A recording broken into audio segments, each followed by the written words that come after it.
শুভ সন্ধ্যা বন্ধুরা, সবাইকে কি করছো? আর আজকে এই ভিডিওটা আমি আমার সেলুন থেকে করছি, কারণ আজকে আমাদের সেরকম কাস্টমার হয়নি, সবাই একটু ফাঁকা ছিলাম আর অন্য টাইমে তো ব্যস্ত থাকি, যার জন্য আর করা হয় না। আর আজকে সকাল থেকে আমরা মুভি দেখে কাটাচ্ছি, আর এ তো মুভি দেখতে দেখতে ঘুমিয়েই পড়েছে।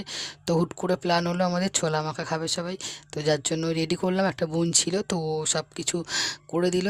তো আজকে সন্ধেবেলা আমরা এটাই খেলাম। তোমরা কে কী করলে জানালে। আর আজকে আমাদের সারাদিন বোরিং, কেন কোনো কিছুতেই সময় কাটছিল না, একটার পর একটা মুভি দেখে কাটছিলাম। চলো রাজা হিন্দুস্তানি গানটা তোমরা শুনো।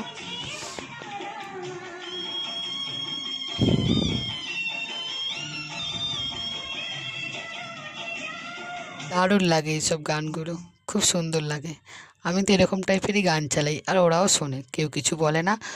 আর আমরা সত্যি বলতে এখানে সবাই খুব মিলেমিশে থাকি, কারণ অনেকটা সময় তো এখানে কাটাই সবাই। রাগ ঝগড়া হয়, আবার মিশে যাই। ঠিক আছে বন্ধুরা, চলো টাটা, আবার দেখা হবে।